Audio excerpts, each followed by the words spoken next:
Hello everyone, and welcome to this explainer. Today we're going to explore a deeply moving biographical narrative drawn directly from our source text. It's the incredible story of a doctor from Jabala.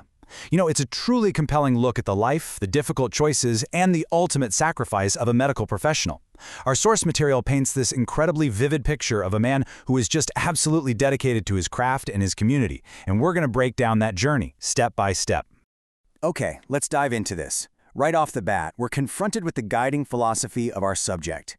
When the evacuation orders came during the conflict, and he had every opportunity to leave with his family, Dr. Adnan al-Bursh refused. According to the text, he just turned to his wife, Yasmin, and simply said these 4 words, "The patients need me." Those 4 words really act as the anchor for everything we're looking at today. It sets the baseline for a life completely driven by a profound sense of duty. Part 1, Journey from Pain to Medicine. Let's move to and see how this builds. To understand the doctor he became, our source tells us we really have to look at where he started and the early pain that sparked his ambitions. The text notes he was born in Jabalia. The author actually poetically describes it as a place that taught its people to plant life amid the rubble. But the real defining moment of his childhood? A broken pelvis. That specific trauma inspired his decision to become a doctor, someone who could literally mend the broken bones of others.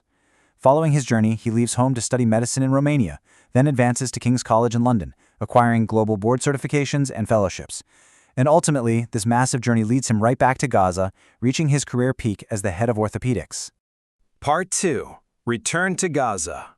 And this brilliantly illustrates the sheer magnitude of the choice he made. We're at a fascinating crossroads where professional ambition meets a personal calling.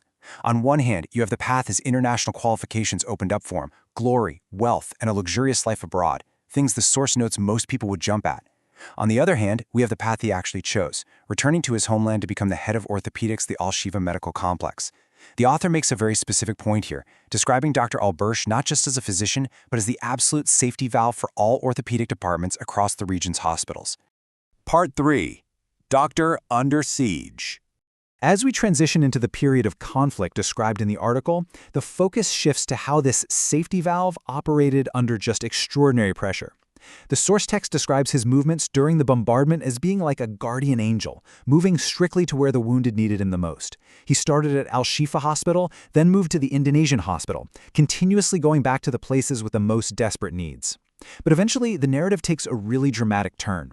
According to the text, soldiers called his name over the loudspeakers. They threatened to destroy the hospital if he didn't turn himself in. So, to prevent the spilling of innocent blood and to save the hospital itself, he made the incredibly heavy decision to step outside and surrender. Part 4, Detention in Ofer Prison. Now, what's really interesting about this part of the explainer is the profound paradox it highlights.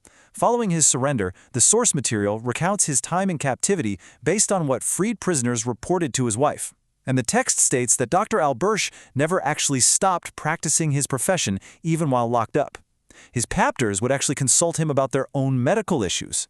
Furthermore, the report says a delegation of doctors from Tel Aviv University came right into the interrogation room specifically to benefit from his extensive medical expertise.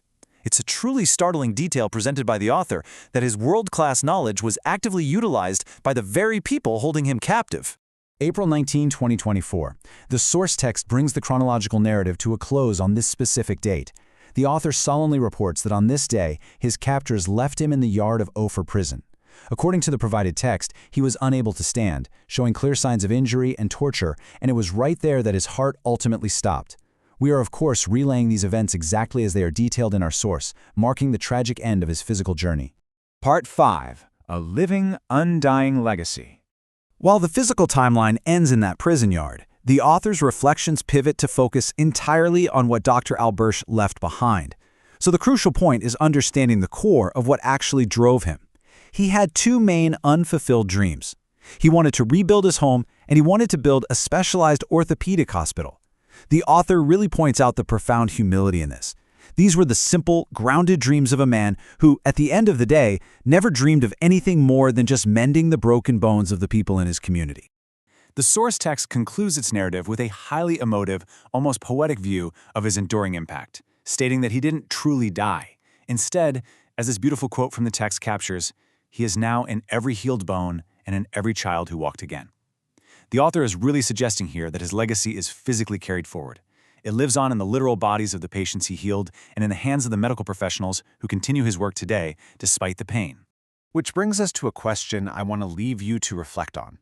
Based on everything we've unpacked from this source, the elite education, the conscious choice to return home, the unwavering dedication under siege, how can societies preserve the legacy of doctors who sacrifice their lives for their patients?